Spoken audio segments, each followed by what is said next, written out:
Irmãos, antes de começarmos, eu quero fazer uma oração. Podem ficar sentados mesmo, vamos só abaixar nossas cabeças. Eterno Deus e poderoso Pai, muito obrigado, Senhor, por mais uma oportunidade que temos de estudar a Tua Palavra. Muito obrigado pelo livre acesso que temos à Tua Palavra, Senhor, graças ao sacrifício do Senhor Jesus, que derramou Seu sangue na cruz para pagar pelos nossos pecados. Ajude agora, Senhor, que consigamos deixar todas as nossas preocupações, os outros pensamentos que não fazem parte desse momento, lá fora, para que possamos nos focar inteiramente em Ti agora, Senhor Deus. Muito obrigado, em nome de Jesus. Amém. Amém. Bom, irmãos, nosso tema hoje é: qual é o seu valor? É uma pergunta que, com certeza, a maioria aqui já deve ter feita para si mesmo. Mas, talvez não com essas exatas palavras, mas levando em consideração essa ideia.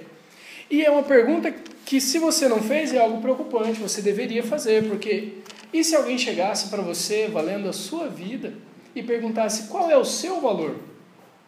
Ou então, quem é você? Ou ainda, você vale alguma coisa? O que você responderia? Existem aqueles que diriam: eu valho muito, eu sou mais bonito aqui, sou mais inteligente, eu sou o que sei mais tudo, eu sou o mais santinho, sou o mais bonzinho, com certeza valho mais do que metade aqui junto. É essa metade aqui que tem mais gente. E ainda, alguns ainda tentam esconder isso, pode até não falar assim abertamente, igual eu falei agora, mas pensam isso no interior. A pessoa realmente acha que ela é o último biscoito recheado do pacote. Mas o que é esse valor que eu estou perguntando aqui, que a gente está falando hoje? O que será que isso quer dizer? Como a gente pode quantificar esse valor? O que imaginamos que seja algo valoroso? Vamos dar uma olhada no próximo slide? O controle está aí, né? Está aqui embaixo? Está aqui.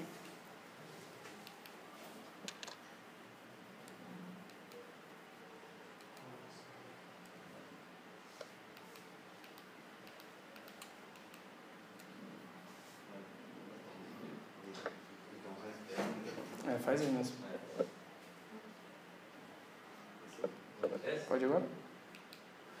Esse é um canivete suíço. Esse canivete suíço, ele vale mais ou menos R$500 na internet. Ele tem diversas ferramentas, diversas funções. Ele tem lupa, ele tem facas, ele tem serra, ele tem chave de fenda, chave Phillips, ele tem alicate embutido nele. Ele tem diversas funções. E agora vamos comparar ele com o próximo objeto aí, que é um peso de papel. Esse peso de papel, ele custa aproximadamente R$5 na internet ou na loja da esquina. E ele serve para pesar em cima do papel, quando tiver um ventinho aí, não atrapalhar. Então, o que vocês acham que é considerado mais valioso? Será que é o alicate ou será que é o peso de papel? O peso de papel, ele consegue fazer o trabalho do canivete? Não, né? Mas o canivete, eu posso deixar em cima do papel, se estiver ventando? Ele serve ainda até como peso de papel. Então, pensando nisso, e aí levando para a gente tentar descobrir o que é valioso, vamos pensar então. Então quer dizer que algo valioso é algo que é difícil de ser substituído. Não é verdade? Então, algo valioso também é algo que tem que ser útil.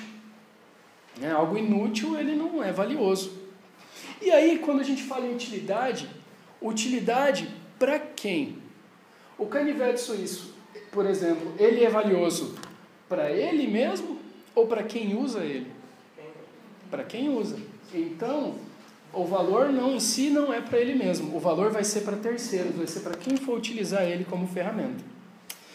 E pensando sobre nesse valor para as nossas vidas, vamos fazer uma pequena comparação com plantas em Isaías, capítulo 5. Comparando nossas vidas um pouquinho com as plantas. Isaías, capítulo 5, versículos 1 a 6.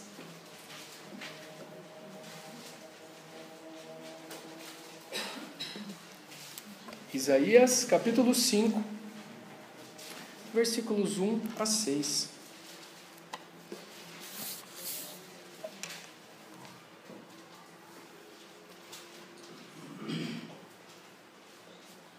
Eu vou ler para os irmãos. Cantarei para o meu amigo o seu cântico a respeito de sua vinha. Meu amigo tinha uma vinha na encosta de uma fértil colina. Ele cavou a terra, tirou as pedras e plantou as melhores videiras. Construiu uma torre de sentinela e também fez um tanque de prensar uvas. Ele esperava que desse uvas boas, mas só deu uvas azedas. Agora, habitantes de Jerusalém e homens de Judá, julguem entre mim e a minha vinha. Que mais se poderia fazer por ela que eu não tenha feito? Então por que só produziu uvas azedas quando eu esperava uvas boas? Por isso eu lhes digo que vou fazer com a minha vinha. Derrubarei a sua cerca para que ela seja transformada em pasto. Derrubarei o seu muro para que ela seja pisoteada. Falei dela um terreno baldio e não será povoada, nem capinada. Espinheiros e ervas daninhas crescerão nela. Também ordenarei às nuvens que não derramem chuva sobre ela. Bom, irmãos, quando alguém planta uma videira, essa pessoa logicamente espera que ela dê uvas, na verdade, e que essas uvas sejam boas. Da mesma forma, se alguém plantar qualquer outra árvore frutífera, espera que essa árvore dê frutos. Né? Nós não vamos investir tempo e recursos num pomar enorme e trabalhoso, ter que limpar, ter que tirar os bichos que atacam, para depois esse pomar não dar nada. E eu estou gastando ainda um grande espação aí. Né? Então, qual seria o objetivo disso? Nessa passagem, o profeta Isaías, que escreveu isso mais ou menos 740 a.C., ele está comparando essa videira ruim, essas videiras ruins, com o povo de Israel daquela época. O povo de Israel, ele estava sendo um povo corrupto, um povo orgulhoso, um povo idólatra, e que não ligava para nada do que era certo ou do que era errado. Quando, na verdade, Deus tinha separado eles para ser o povo escolhido de Deus. O povo de Israel, ele era o povo que iria guardar os mandamentos de Deus e passar adiante qual era a vontade de Deus para toda a humanidade, o que Deus esperava da humanidade. Mas Israel não estava agindo dessa forma. Mas aí, orgulhosos, corruptos, violentos, não ligam para o que é certo e para o que é errado. Será que nós conhecemos algum outro povo assim? Será que isso se parece com alguém que a gente conhece? Será que se nós não pegarmos os jornais aqui de Cuiabá ou de qualquer outro lugar do Brasil, quando a gente folhear esses jornais, nós não vamos achar em qualquer dia da semana notícias que evidenciem que nós estamos exatamente igual àquele povo? Será que se eu pegar jornais aí ao longo do mundo, eu não vou pegar notícias que mostram isso? Sabe, Cuiabá, Mato Grosso, Brasil, mundo, nós não estamos nada diferente da forma com que o povo de Israel estava. Nós estamos nada diferente como essas videiras que davam apenas uvas azedas. Né? Então, pensando nisso, pensando nesse grande pomar que é o mundo, qual é a sua utilidade? Qual é o seu valor? Você é uma árvore nesse pomar desse mundo que está dando frutas boas ou frutas ruins? E pensando nisso, nós vamos ao nosso primeiro tópico de hoje, que é o seu verdadeiro valor não está relacionado com as suas aparências. Vamos abrir 1 Samuel, capítulo 16, versículo 7. 1 Samuel, capítulo 16, versículo 7.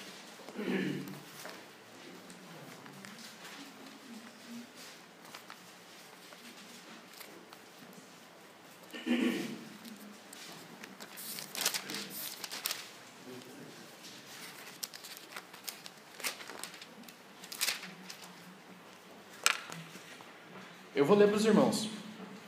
O Senhor, contudo, disse a Samuel: não considere a sua aparência nem a sua altura, pois eu o rejeitei. O Senhor não vê como o homem vê. O homem vê a aparência, mas o Senhor vê o coração. Irmãos, nessa passagem, Davi tinha ido até Samuel tinha ido até a família de Davi para escolher o novo rei de Israel. O antigo rei de Israel era Saul e ele havia desobedecido às ordens de Deus. Então Samuel foi escolher um novo rei. Quando ele chegou na casa da família de Davi, ele viu o irmão mais velho de Davi, viu que era um cara bonitão, altão, fortão, inteligente, e falou: é esse mesmo. Esse certeza é o rei. Ele tem até a pinta de rei, olha ele lá. Então, mas aí Deus pega e avisa Samuel, fala: não atente para a aparência, porque eu olho o coração. Irmãos, vamos dar uma olhada nesse slide aqui. Alguém conhece que fruta é essa? Aqui a gente fala tento, né? Tento é por causa do jogo de truco, né? A gente também usava assim. Mas o nome dessa fruta é jequiriti. É uma fruta bonita, não é? Muito bonitinha. Até muito usada também para fazer artesanato, pulseira, colar, etc. Esse jequiriti, ela é uma planta ela é uma frutinha muito responsável pela morte de muitas crianças, justamente porque ela é bonitinha assim, as crianças põem na boca. Ela é altamente venenosa. Ela forma coágulo e impede a circulação sanguínea. Como ela é usada também na fabricação de enfeites, existem muitos casos de envenenamento que a pessoa passa a agulha nela e acaba furando o dedo. E é envenenada do mesmo jeito que se tivesse comido a planta. E aí para a respiração e também vai coágulo no cérebro. Não é uma morte muito interessante, não. Agora vamos passar para a próxima, por favor. Alguém conhece essa fruta? Não, é uma fruta. Não. Essa é conhecida como a uva do Japão. Apesar, ela não é uma uva, só nós chamamos de uva do Japão. Apesar de ter uma aparência estranha, ela é uma fruta muito gostosa, muito doce. Ela pode ser consumida na forma natural ou na forma de geleia. E ela também está sendo usada nas áreas que houveram queimadas ou desmatamento. O pessoal planta isso aí, porque aí as frutinhas dela chamam os animais de volta, chamam os pássaros de volta, para poder ter a recuperação daquele local ali que foi devastado.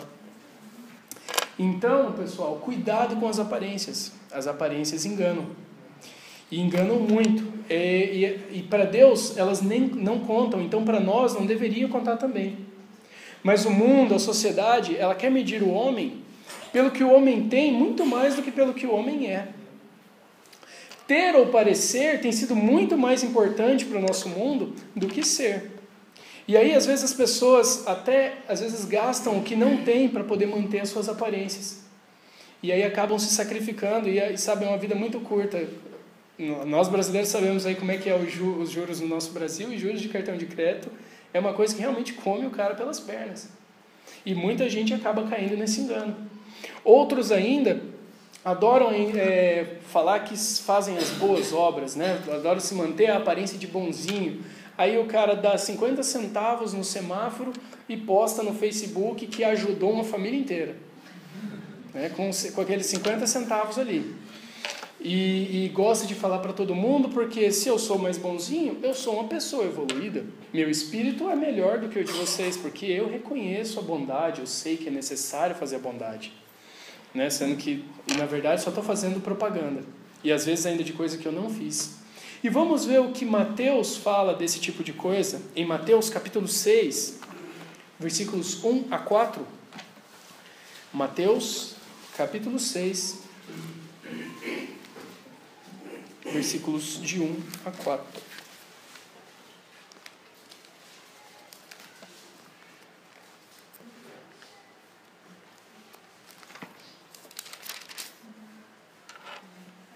Eu vou ler para os irmãos. Tenham o cuidado de não praticar suas obras de justiça diante dos outros para serem vistos por eles. Se fizerem isso, vocês não terão nenhuma recompensa do Pai Celestial. Portanto, vocês, quando derem esmola, não anunciem isso com trombetas, como fazem os hipócritas nas sinagogas e nas ruas, a fim de serem honrados pelos outros. Eu lhes garanto que eles já receberam a sua plena recompensa. Mas quando você der esmola, que a sua mão esquerda não saiba o que a direita está fazendo, de forma que você preste a sua ajuda em segredo, e o seu Pai, que vê em segredo, o recompensará. E olha que muitas vezes a pessoa faz isso, né? Quando ela faz para valer, é raridade, porque geralmente ela é só enquanto tem alguém olhando. Ela nem faz para depois contar. Se alguém estiver olhando, ela faz. Porque se não tiver audiência, não tiver ninguém para bater palma, então para que eu vou ficar fazendo bem? Para que eu vou ficar perdendo meu tempo? Não é verdade? E isso não é só em relação a boas obras que as pessoas mantêm aparência, mas em relação também a boas atitudes. Porque aí eu finjo que eu sou bonzinho, mas se ninguém vê, eu não preciso devolver o troco que eu peguei a mais na loja. Ninguém viu? Se ninguém vê, eu não preciso... Ou melhor, se ninguém está me vendo, eu posso enrolar no serviço. Ninguém está vendo, acho que eu estou trabalhando. Se ninguém me vê, eu posso parar em local proibido, se não tiver ninguém fiscalizando. Se ninguém me vê, eu também posso mentir. Se ninguém me vê, eu posso colar. Se ninguém estiver me vendo, eu posso enganar. E se ninguém estiver me vendo, eu posso até matar. Ninguém está vendo, não é verdade? E aí eu continuo com minhas aparências de santinho. E aí quando nós vemos, nós nos tornamos escravos da aparência. E perdemos toda a nossa qualidade de vida tentando manter uma coisa que não é verdade. E fazendo de tudo para que ninguém descubra os meus erros que eu estou cometendo cada vez mais, cada vez mais. Não seria muito mais fácil simplesmente parar de fazer coisa errada? Mas mesmo assim, o ser humano, de forma geral, prefere gastar toda a energia escondendo o erro ao invés de parar de cometer o erro. E aí, pensando nisso, como você tem vivido? Será que nós temos prestado mais atenção nas nossas aparências para as outras pessoas, tentando esconder quem nós somos, tentando, ao invés de deixar de fazer o errado, do que realmente querendo ser uma pessoa certa? Como será que tem sido, o que você está prestando atenção na sua vida?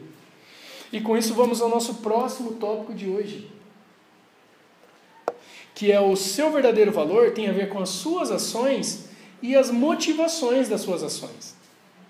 Vamos dar uma olhada no que está escrito em Efésios, capítulo 5, versículo 9 a 12.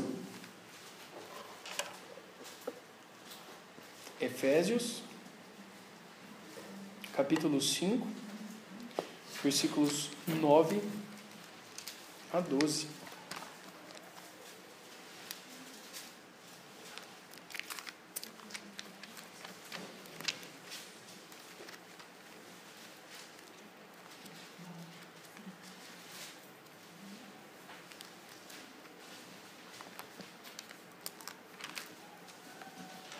Efésios capítulo 5, versículos 9 a 12.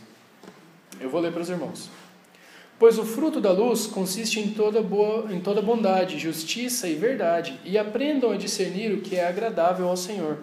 Não participem das obras infrutíferas das trevas, antes exponham-nas à luz, porque aquilo que eles fazem em oculto, até mencionar é vergonhoso. Nosso valor, ele tem a ver com a nossa utilidade, tem a ver com as nossas atitudes, mas não só quando nós estamos sozinhos, mas, ou melhor, não só quando estamos na frente dos outros, mas sozinhos também. Porque se o que eu faço quando eu estou sozinho é diferente do que eu faço à vista dos outros, então qual é a motivação? O porquê que eu estou fazendo esse bem na frente dos outros e não faço quando está nas costas? Qual é a motivação? É por isso que nós temos que tomar cuidado quando a gente faz algumas coisas, por motivações negativas. Né? Às vezes a gente finge que está fazendo bem, mas na verdade está querendo ganhar a confiança do outro apenas, ou ter algum ganho com isso, ou armando chamando o cara com essa mão e com a faca aqui atrás das costas. Né? Tem um episódio na Bíblia em que um comandante do Davi, o Davi libera um oficial que era inimigo e passou a ser amigo, e o comandante principal do Davi chama o cara fingindo que vai dizer uma mensagem, e aí pega o cara pela barba como se fosse contar um segredo e enfia a faca nas costas. É esse tipo de motivação, será, quando a gente age tentando mostrar nossa confiança? Se você não age assim, muito bem, mas cuidado, porque está cheio de pessoas que agem assim. A motivação das nossas atitudes é de extrema importância, porque mais cedo ou mais tarde também, essas atitudes elas vão acabar se mostrando para o mundo. E aí você que fazia, na verdade, uma cobra traiçoeira, vai ser quem mais vai sofrer, vai ser quem mais vai ficar na cara de todo mundo e vai acabar pagando por isso. Não é verdade? Vamos dar uma olhada no próximo slide. Essa cobra, por exemplo, não sei se vocês conseguem ver bem daí, mas a cauda dela parece uma aranha. Ela é uma cobra do Irã, foi descoberta por volta de 1950. E aí, por causa dessa cauda, aí, o pessoal achou que ela era uma cobra comum, na verdade, que estava com um tumor na cauda. Depois que eles viram que todas as cobras tinham isso aí. E ela usa essa cauda em forma de aranha para atrair pássaros. E aí, o que ela quer com esses pássaros? Ela quer tornar amiguinha dos pássaros, será? Né? Ou talvez ela quer aprender a voar. porque o deserto é um lugar quente, ruim para ficar no chão. Ou talvez ela quer pegar alguma informação, ou passar informação. Não, ela quer devorar esses passarinhos. Né? Então, assim como um lobo, por exemplo, num rebanho, né, que a gente tem aquela famosa expressão que é lobo em pele de cordeiro. E ele entra no rebanho e faz a festa. Então, boas obras e boas atitudes são de grande importância, mas precisam ser por completo. Desde o início, que é o planejamento dessas boas obras, né, a vontade inicial de ter, e também o fim, que é o porquê que você quer fazer essas boas obras. Porque senão elas não são boas obras. Tem uma outra história que um banqueiro, ele vê uma família comendo capim sujo na beira da estrada, porque eles estavam com muita fome, passando muita necessidade. E aí o banqueiro chama a família toda para entrar no carro e fala, não, eu vou levar vocês para comer na minha casa. Aí a hora que chega na casa, ele fala, olha, tá vendo, o cara não vem cortar grama aqui, já tem uns 2 meses, então aqui a grama está limpinha, vocês podem comer. E aí o banqueiro fez uma boa ação, será? Ele, na verdade, estava ainda se aproveitando da miséria dos outros, né? Essa é uma história fictícia, mas né, ele só estava se aproveitando e falando para a pessoa que era uma caridade. Se a pessoa não toma cuidado, ela ainda acredita. E isso é muito comum em nosso mundo, infelizmente. Então, cuidado para não ser como essa cobra, cuidado para não ser como o banqueiro. Primeiro, porque Deus vê o nosso coração. Ele vê a nossa verdadeira natureza e Ele sabe qual é a nossa motivação. E segundo, porque mais cedo ou mais tarde isso vai acabar a público. E aí nós vamos sofrer pelos nossos erros. Então, não seja falso. Seja sincero em suas atitudes. E agora vamos ao nosso último tópico de hoje. Seu valor só será positivo através de Jesus Cristo. Meus amigos, nós já vimos que o nosso valor ele não está relacionado com a nossa aparência. E também vimos que ele está relacionado com o que fazemos e de acordo com a nossa motivação de fazer. E no início, nós falamos também que o nosso valor está ligado à utilidade. E utilidade para quem, né? Que era para o cara que está usando o canivete. E aí, ou seja, uma videira, uma macieira, ela é útil, ela tem que ser útil para quem? Para o agricultor ou para o cupim que está vivendo nela? Né? Se tiver cupim, é pior ainda do que só não tiver fruto, porque eu ainda pego e infecto todas as árvores em volta com os cupins da minha árvore. Então, nós devemos ser importantes e úteis, em primeiro lugar, para Deus. Porque toda outra bondade que existe no mundo vem daí. Então, em primeiro lugar, nossa importância, nossa utilidade tem que ser para Deus. Mas falta uma coisa para sermos valiosos para Deus. Para podermos sermos comparados com aquela videira que dá uvas boas para fazer suco, boas para fazer vinho, doces de se comer. E essa coisa é Jesus Cristo. Só através de Jesus Cristo nós podemos ser realmente valiosos para o dono da vinha, que é Deus. Agora, vamos ver o que Tito fala no capítulo 3, versículos 5 a 7. Tito, capítulo 3, versículos 5 a 7.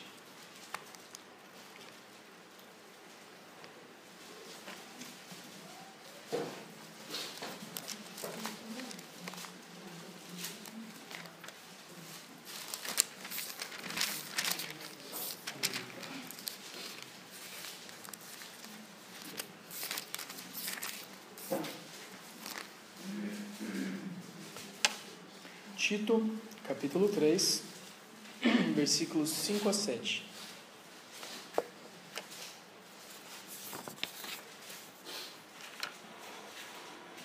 Eu vou ler para os irmãos. Não por causa dos atos de justiça por nós praticados, mas devido à sua misericórdia. Ele nos salvou pelo lavar regenerador e renovador do Espírito Santo, que ele derramou sobre nós generosamente, por meio de Jesus Cristo, nosso Salvador. Ele o fez a fim de que, justificados por sua graça, nos tornemos herdeiros da esperança da vida eterna. Por isso, meus amigos, não interessa toda obra, a melhor obra do mundo que você possa fazer, junto com a melhor boa intenção do mundo, as nossas uvas ainda sairiam estragadas. Nossas frutas ainda sairiam estragadas, porque nós somos contaminados pelo pecado. E porque somos uma árvore contaminada, não tem como nós darmos frutas boas se Jesus Cristo antes não nos livrar da condenação do pecado. Eu nunca vou conseguir, sem Jesus Cristo, dar frutos que agradem a Deus. Mas alguns ainda dizem, mas não é bem assim, não.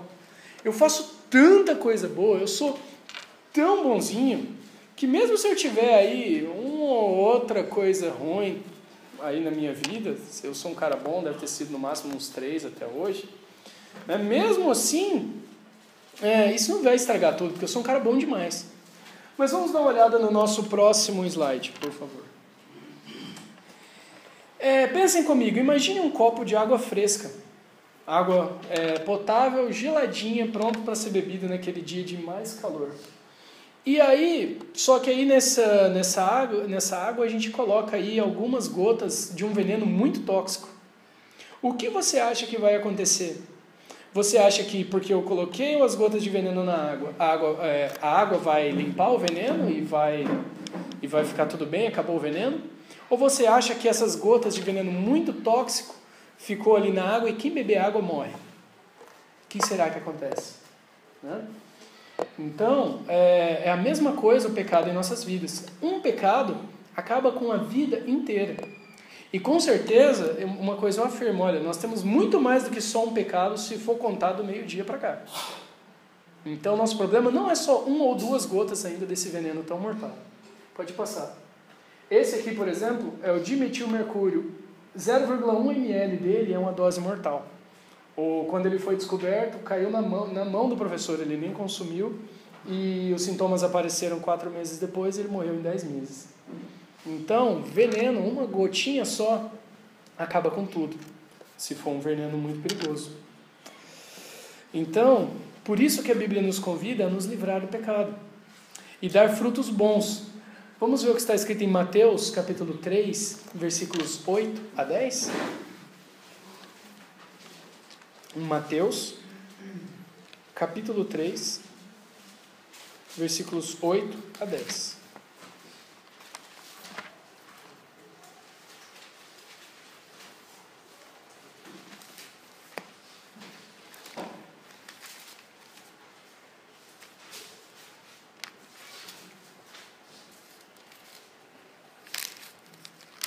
Eu vou ler. Deem fruto que mostre o arrependimento. Não pensem que vocês podem dizer a si mesmos, Abraão é nosso pai. Pois eu lhes digo que destas pedras Deus pode fazer surgir filhos a Abraão. O machado já está posto à raiz das árvores, e toda árvore que não der bom fruto será cortada e lançada ao fogo. Sabe, meus amigos, Deus ama muito a nós. Ele ama muito e conhece a cada um de nós individualmente, de forma única. Então, e é por isso que ele mandou Jesus Cristo. Jesus Cristo não morreu, não foi para salvar o mundo. Jesus Cristo, ele morreu por mim. Jesus Cristo, ele morreu por você. Pelo mundo é tirar o peso das nossas costas. Não façam isso. Ele morreu por cada um de nós. E se existisse apenas esse cada um de nós, ainda seria necessário essa morte na cruz. E essa morte na cruz iria acontecer. Então, por isso, para que assim nós pudéssemos nos tornar valiosos para Deus, nos tornar insubstituíveis, nos tornar filhos verdadeiros de Deus, e protegidos por Deus. Por causa disso, Jesus morreu, porque o salário do pecado era a morte. E isso, sem a dívida da morte sendo quitada, nenhuma boa ação nossa poderia vir a ser um bom fruto para Deus. Antes a gente tinha que pagar essa dívida. Por isso, eu gostaria agora que vocês abaixassem a cabeça por um momento. Fecharem os olhos e abaixarem as cabeças. Meus amigos, eu não quero assustar e nem pressionar ninguém. Apenas sendo sincero com vocês. Lembra que no início eu disse que, e se alguém perguntasse agora, valendo a sua vida, qual é o seu valor? Mas eu tenho uma notícia para você. Alguém vai te perguntar isso. Eu não sei se é hoje, eu não sei se é daqui a uma semana, eu não sei se é daqui a vários anos. Mas a morte, ela vai fazer essa indagação para você. Ela fará para todos nós no dia em que adormecemos. E não vai ser de forma verbal, e por isso nem teremos chance de argumentação. Mas ela vai querer saber da gente qual é o seu valor. E por isso eu te pergunto, será que nós estamos prontos para ser considerados uma videira boa, uma videira que vai dar bons frutos? Ou será que nós vamos ser apenas uma lenha que só presta para servir, uma madeira que só presta para servir como lenha para fogueira? Por isso, se você ainda não fez isso, entregue a sua vida para Jesus hoje. Ore a Ele pedindo perdão pelos seus pecados, dizendo que reconhece que o sacrifício na cruz é a única forma de alcançar o perdão dos pecados. E ore a Ele para te ajudar a ter uma vida que vale a pena, uma vida útil a Deus, uma vida de valor, uma vida insubstituível. Mas se você já fez essa oração e está se sentindo um pouco afastado de Deus, então ore a Ele também. Ore a Jesus Cristo e se reconcilie, peça perdão pelos seus pecados. Peça que Ele te dê forças para a sua caminhada. E para que você também tenha uma vida que vale a pena, uma vida útil a Deus, uma vida de valor. Eu quero orar agora. Eterno Deus e poderoso Pai, muito obrigado, Senhor, por esse momento que tivemos para estudar a Sua Palavra. Muito obrigado pelo sacrifício do Senhor Jesus Cristo na cruz, para que nós pudéssemos ter a chance de nos tornar uma videira que dá bons frutos, Pai. Muito obrigado que é graças a esse sacrifício que temos livre acesso a Ti e temos a salvação, Senhor Deus. Senhor, dê entendimento para aqueles que querem entendimento, para saber mais da Tua Palavra, Senhor, caso alguém aqui ficou com alguma dúvida. Que o Senhor esteja abrindo a Tua Palavra para essa pessoa e dando sede de conhecimento nela, que ela possa vir a Te conhecer. Que o Senhor esteja abençoando cada um aqui, Senhor, e que todos aqui possam ser guardados por Ti e possam reconhecer que, graças à obra salvadora do Senhor Jesus na cruz, é que temos a liberdade e a possibilidade de ficar contigo, Senhor, na eternidade. Muito obrigado. Em nome de Jesus. Amém. Amém.